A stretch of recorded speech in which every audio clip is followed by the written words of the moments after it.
Welcome to Cheat Sheet Tales, where secrets slip, lies unravel, and the truth always has a twist. Real stories. Raw confessions. Shocking betrayals. Drop a comment if you've ever caught a red flag. Too late. Now. Let's get into today's tale. My family ignored my 30th birthday.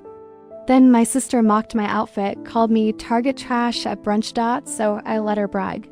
She didn't know my fashion line just partnered with Target, and her brand was getting dropped. Her face when she read the email. Birthday cake couldn't compete. I'm Sierra. I just turned 30. I live in Chicago now, but I'm originally from Asheville, North Carolina. It's a pretty place. Mountains, artsy neighborhoods, lots of small town gossip energy. I moved away right after college, mostly to get space from my family. They're not bad people, not in the capital T toxic way we see thrown around here, but they're definitely the kind of people who make you feel invisible if you don't meet their expectations. My parents are both career insurance agents. Very safe people. Not a creative bone in either of their bodies, but they value stability and status, which is fine. I guess, unless you're me, the artsy one who didn't want to go into business, or marry her high school boyfriend, or settle down at 2-5. They always thought I was flaky. I remember when I told them I wanted to study fashion design, my dad laughed and said, like, Project Runway? And then there's my sister, Delia. She's 2 years younger, but always acted older than me. The kind of girl who had a 5-year plan at 15. Blonde, polished, tall, in that way that makes you feel shorter when she walks into a room. Even if you're technically the same height. She was the good daughter. I was the creative one. She got the birthday parties, the graduation slideshow, the framed photos in the hallway. I got polite indifference. Mostly. Delia runs a jewelry brand she started on Etsy a few years ago. It's not my taste, lots of thin gold chains and sunburst designs, but she's smart with her marketing and had some small boutique deals around. Charlotte and Raleigh. My parents acted like she'd invented diamonds. Anytime I tried to talk about my work, I'd get lukewarm. That's nice, honey energy at best. It got to the point where I stopped telling them anything. They didn't ask anyway. I hadn't seen them in almost 2 years, partly due to the pandemic, partly due to just life. I buried myself in work and built my clothing brand from the ground up. I launched Avery Plus R 2 years ago with a capsule of 5 pieces, designed, sewn, and photographed all on my own. It was brutal and lonely, but it was mine, and slowly it grew. Not viral or overnight, but I built a small following, got picked up by a couple blogs, and started gaining some traction with influencers looking for sustainable minimalist pieces, the kind of growth that makes you cautiously hopeful, but not enough to brag about. Then something big happened. About 6 weeks before my birthday, I got a DM from someone on the merchandising team at Target. She said she loved my brand, had bought a few pieces herself, and wanted to talk about a seasonal collaboration. At first, I thought it was a scam. But the call happened, the meetings followed, and 3 weeks before my birthday, I signed a partnership deal to launch a limited collection at 500 Target stores nationwide in the fall. It was under embargo, so I couldn't tell anyone, not even my closest friends. But inside, I was buzzing. Now here's where it gets layered. Despite everything, I decided to fly back to Asheville for my birthday weekend. I don't know why. Hope, maybe? A part of me, some pathetic younger version of myself, thought maybe my 30th would be different, that they'd acknowledge it in some way. I didn't want a big thing, just dinner or even a card. Instead, radio silence. I landed on a Thursday night. No one came to pick me up, which I'd expected. My mom texted that morning, let us know when you get in. Nothing else. I took a lift to the Airbnb I booked for myself near the River Arts District, close to where I used to hang out in high school. I figured I'd give them Friday to say something, plain something, but Friday came and went with nothing. Not a call, not a message, not even a passive-aggressive, what are you up to this weekend? From my mom. I sat alone on my birthday morning, eating a leftover cinnamon bun from a CAFE acute. I turned 30 in silence. My phone showed a single message, my college roommate in Chicago saying, Happy birthday, queen! With a bunch of heart emojis. Not a peep from my family. Still, I tried. I texted them and said, I made brunch reservations for 11 a.m. at Tupelo Honey downtown. Would love to see you if you're free. I wrote Dot. It was vague enough to not sound desperate, but enough to make them show up if they had a drop of decency, Dot, and they did show up. Delia, my mom, and my dad. Late, but they brought no gifts, no. Cards, nothing. Just themselves. Delia was in full Instagram mode. Sunglasses, linen shirt, and what looked like a $30 blowout. She barely sat down before she started eyeing me. This is your birthday outfit? She said. I was wearing a burnt orange blazer and cream wide leg trousers from my own line, paired it with some low-profile white sneakers and a tan belt, understated but styled. The blazer had structured shoulders. And a single tortoise-shell button, one of my favorite pieces I'd made to date. Delia snorted. Very Target chic, she said. Flipping her menu open. I blinked. What does that mean? You know, she shrugged, like elevated clearance rack. She laughed, turning to my mom. Sorry, I've just seen this blazer on like 5 girls at the Biltmore Mall. I smiled. I didn't even blink. That's the idea, I said. Right, she said. Accessible fashion, we love it. Then she launched into a 20-minute brag about her new boutique. COLLAB. Her jewelry line had landed a seasonal spot in 50 Target stores. In the Southeast. She described it like it was Vogue's September issue. It's just small scale right now, she said, sipping her mimosa. But I'm talking with a buyer next week about going national. Fingers crossed. I nodded politely, asked her a few questions, let her gloat. She had no idea that just across town, the Target rep she was trying so hard to impress had already chosen the next seasonal partner. And it wasn't her, they'd chosen me. And her line was getting phased out. Sales hadn't met expectations. Inventory was lagging. But none of this had gone public yet. I wasn't allowed to say a word. So I just smiled, picked up my eggs, and let her run her mouth. At the end of brunch. I paid for everyone, left the tip. My dad didn't even try to stop me. No one said thank you. We stood awkwardly outside the restaurant for a minute before Delia said, Well, I hope 30 treats you well. It's a weird age. You're either doing great or completely lost. Then she got into her car and drove away. I walked back to my Airbnb alone.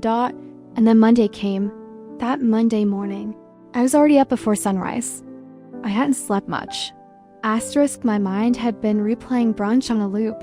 The silence, the smugness, the way Delia had thrown that Target trash jab with zero hesitation, like it was nothing. Like I was nothing, and the worst part, no one had defended me. Not my dad, not my mom. They just let it hang in the air like it was somehow true. I made coffee and sat down with my laptop, trying to ground myself with work, the one area of my life where I actually felt in control. My inbox was flooded with the usual vendor follow-ups, photos from the last shoot, social media approvals. I was halfway through deleting spam when I saw the subject line, Congratulations on the ANNOUNCEMENT Target X Avery plus R. It had gone live. The embargo was lifted. The press release had hit industry blogs and a few lifestyle sites overnight. My publicist had done her job. We were featured in Who, What, Where, Pop Sugar, and even a snippet in Fast Company. The images from our fall lookbook were already on Target's Media Hub. Influencers were starting to reshare the launch teaser. Our Instagram DMs were blowing up. I just sat there and stared. Avery plus R was going to be in 500 stores across the S. A reel. Tangible national rollout. Pieces with my name on the tags. Garment racks of my sketches turned real. It felt surreal. It also felt calm, like I'd been holding my breath for years. And now I could finally exhale. And then my phone buzzed. I looked down. Delia. I didn't answer. She didn't leave a voicemail. 2 minutes later, she texted, Did you seriously get a Target collab? A beat later, you knew at brunch and didn't say anything? Third message, less punctuation. More venom. That's actually so fake, Sierra. Wow, I just stared at the screen, still processing the fact that this was how she found out. Of course, she had to make it about me being fake, not her being presumptuous or cruel. I hadn't lied. I hadn't rubbed it in. I'd sat through her digs in silence. I let her call my outfit Target trash, while knowing Target had called it exactly what American women want right now. But her text wasn't the moment. That came an hour later. My friend Zoe, who freelances in fashion, PR, and has her ear everywhere, forwarded me a copy of an internal Target memo. The subject line said, "End of cycle termination, vendor list Q2 closures." I opened the PDF. There it was, third row down. Vendor Sunthread Jewelry. Phase out date, end of Q2. Rationale. Underperformance, low sell-through. Zoe's message underneath just said, "You didn't hear this from me." Apparently, Target was dropping her line. At the end of the quarter, no renewal, no reorders. Quiet phase out. I sat in silence for a few minutes. Then I forwarded the email to myself. I didn't respond to Delia's text. I didn't gloat. I didn't call anyone. I just opened Instagram. Notifications were flooding in. My announcement post had gone live. A simple photo of me holding one of the capsule jackets, a slate gray piece with structured shoulders and hidden pockets, standing on a Chicago rooftop. Caption: "Thrilled to finally share that Avery Plus Rue is partnering with Target this fall." A collection close to my heart, years in the making. Designed for movement, made to last. Already hundreds of likes, dozens of comments, friends, strangers, old classmates. Even 2 of my professors from design school had left messages. And then, buried in the mix, I saw her Delia. She had commented, "Wow, congratulations." Didn't see this coming. No emoji, no sarcasm. Just words from her. That was a big deal. Almost a concession. I didn't reply. About 2 hours later, I got a call from my mom. I let it ring twice before answering. "Hi, Mom." "Hi, honey," she said. Carefully, "We just saw the news." "Yeah," I said. "Pretty big day." There was a long pause. "Why didn't you tell us?" she asked. Though it didn't sound like curiosity, it sounded like an accusation. "I wasn't allowed to," I said, keeping my voice even. "It was under embargo until this morning. But you let us sit there at brunch. Delia was talking about her work, and you didn't say a word. She called my clothes Target trash. What exactly would you have liked me to say?" Another long pause. "You know how she is." "She didn't mean it that way." "I know exactly how she is," I said. "Not angry, just done. I've known since I was 10. Well, my mother cleared her throat. "We're proud of you. It's a big accomplishment." I didn't say anything. She added, "You could have given your sister a heads up, though. She got an email today about her line getting dropped." "That's not my responsibility," I said flatly. She didn't give me a heads up before spending half of brunch talking down to me. Mom sighed. "I'm just saying, be gracious. You've always been sensitive." And there it was. The old script taught me, the sensitive one. Not Delia, the rude one. Not my parents, the neglectful ones. Me, always me. I swallowed hard. "I have to go, Mom. I've got to Zoom in 5. "Okay," she said. "Call. US later, we'll see." I hung up. And that was it. The air felt clearer. Not triumphant exactly. Not victorious like a movie climax. Just like I didn't need anything from them anymore. Let them stew. Let them say whatever they want. I didn't need to prove myself to anyone at that brunch table ever again. I already had. And they knew it. After that call with my mom, I sat still for a long while. It's funny how silence can be louder than shouting sometimes. My apartment, usually this cozy cocoon of quiet and control, suddenly felt like a pressure chamber. All the words I didn't say during that brunch. All the years I tried to win their attention, their respect, their validation. It just settled over me like dust. I hadn't realized how heavy it had become until that call let me set it down. It didn't feel good. Not really, just DIFFERENTI. Didn't respond to Mars' comment. I didn't like it. Didn't reply. Didn't screenshot it or share it with friends. I just let it sit there. Because I didn't need to do anything with it. That silence again. It did the work for me. The rest of that Monday blurred into press calls and emails. My phone buzzed with congratulations all day. A couple small boutiques I'd worked with previously reached out with interest and expanded wholesale. I got 3 interview requests from industry podcasts, even an influencer who had once politely ghosted my brand when I sent her a free sample met me to ask if I'd be open to a collaboration. Should have been thrilled. And part of me was, but another part kept drifting back to Asheville.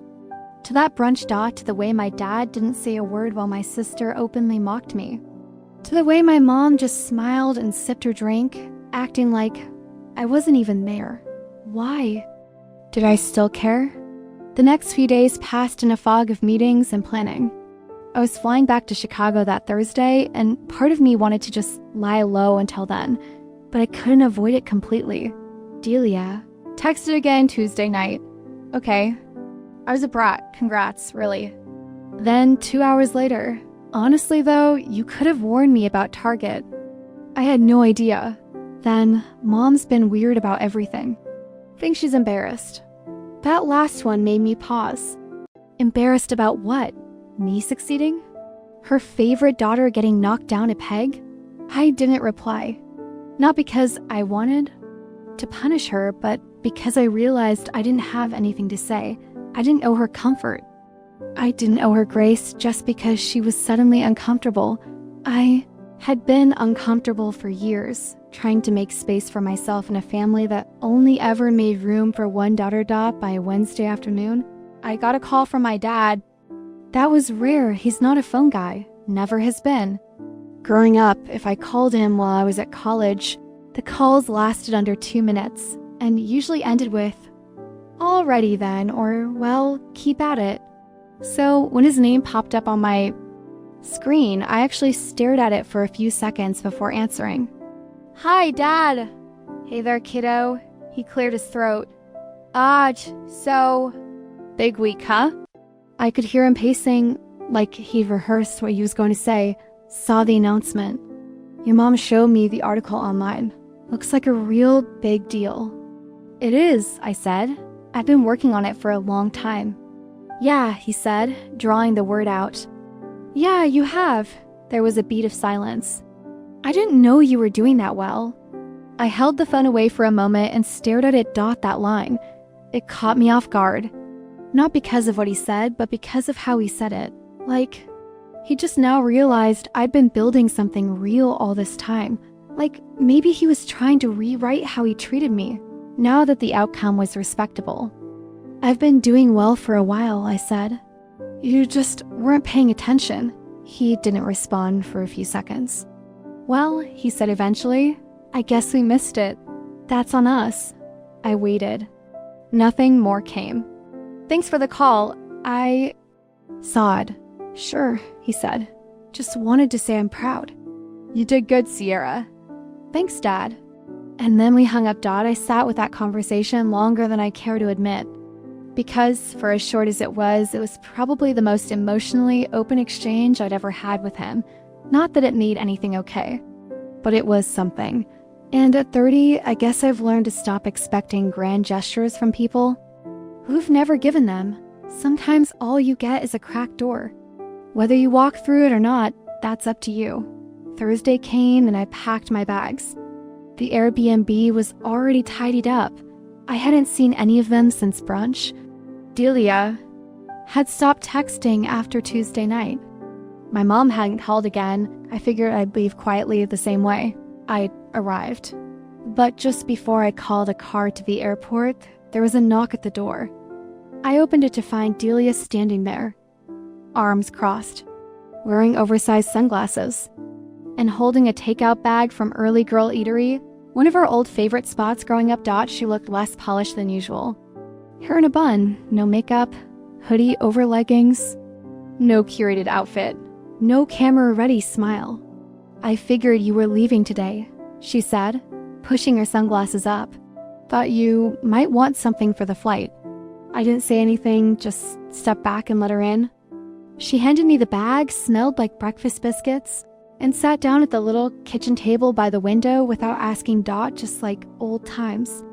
Or rather, like how it should have been if we'd ever really had old times. She looked around. The Airbnb? This place is cute, she said. Very you. Still, I said nothing. She let the silence stretch before finally blurting, "Okay, I was awful. Asterisk still nothing. I wasn't just rude. I was mean and I knew it while I was doing it, ... And I did it anyway." I finally raised an eyebrow. "Then why do you do it?" She looked down at the table, pressing her fingers into the grain of the wood. "I think I wanted to believe you weren't doing better than me." I let out a sharp breath through my nose, honest and sad. "I saw your outfit," she continued, "and it scared me because it looked better than anything I could make. And I knew, even before you said a word, that you were doing better. Like you weren't trying to prove anything anymore. You didn't need to." I leaned against the wall, arms folded, watching her, letting her unravel, and I just panicked. "So I tried to take you down a notch. Like always. Because that's what we were raised to do, right? I get praised, you get tolerated. That's how it's always been." She looked up then, eyes a little wet. "I don't want to keep being that person." I didn't know what to say to that, not yet. Maybe not ever, asterisk. But I appreciated hearing it finally. Even if it was years late, she looked at me again, smaller this time. "I'm really happy for you, Sierra. I mean that." The words sat between us like a gift I wasn't ready to unwrap. But I nodded slowly. "Thanks." She stood, adjusted her hoodie, looked like she might say something else, but thought better of it.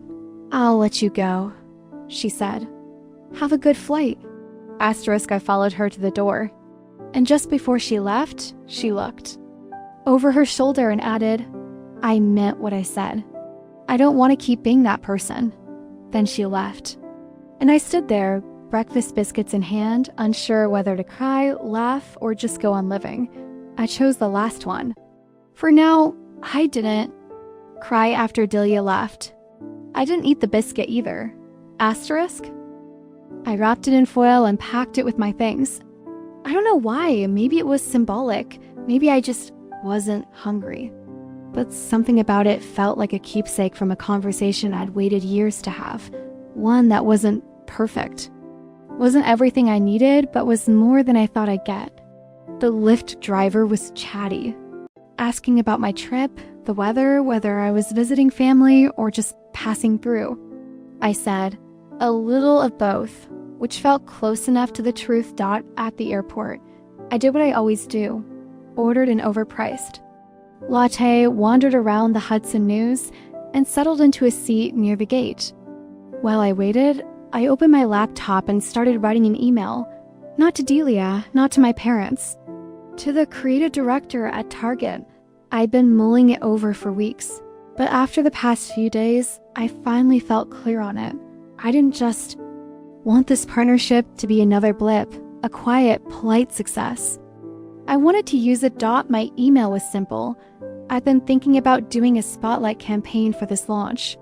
Not just about fashion, but the stories behind the women who wear it. Real stories about growth, resilience, what it means to take up space. I think it could really resonate, especially if we lean into the contrast of where we start versus where we end up. Let me know if you'd be open to a meeting, she replied within the hour. I love this idea. Let's talk this week. The plane took off just after sunset. I watched the Carolina mountains flatten into farmland, then haze, then clouds. I closed my eyes and let myself breathe it all in. Everything I walked through in a few short days. When I got back to Chicago, things moved fast. We met. The Target team loved the concept. They gave me space to develop a mini campaign alongside the product launch. From Unseen to Unstoppable. It featured women from all over the country. First-generation graduates, single moms, late bloomers, even an older woman who'd started her own bakery at 62. It was subtle, sleek, and deeply personal. We shot it in 3 cities using non-models. We kept the clothes front and center, but made sure the stories came through. When the campaign launched in mid-October, something strange happened. It went viral. Not in a flashy TikTok trend kind of way, but the kind of viral where people shared it in their group chats, where it got picked up by morning talk shows, where women wrote paragraphs in the comments thanking us for finally showing what strength really looks like. Sales surged. Target increased our distribution. My social media following quadrupled in a month, and then something else happened. A few weeks after launch, I got a Google alert. Delia's jewelry brand had posted a long-winded farewell post on their Instagram, talking about how they were shifting focus and taking time to evolve the vision. I clicked through to the comments. They were kind. Her followers, mostly women, wished her well, but the truth was clear. She'd been dropped. Her deal had ended. And rather than address it directly, she was spinning it into something digestible. Classic Delia. I didn't gloat. I didn't even message her, but I did do one thing. There was a small fashion event coming up in Charlotte, a curated makers market, invitation only, featuring emerging Southern designers. I got a formal invite, not surprising. Target's name carried weight now. What was surprising was the vendor list. Sunthread Jewelry had been one of the recurring names at that market for years. They were on the list this time.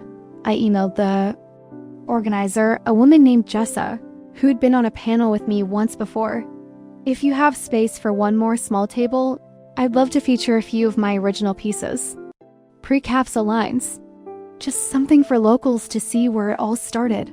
She replied immediately, "We'd be honored. Welcome to the table." And so one cool November weekend, I flew down to Charlotte and set up a modest booth at the very market that used to be Delia's stomping ground. I didn't plaster my name on everything. I didn't roll in with a film crew or act like a celebrity.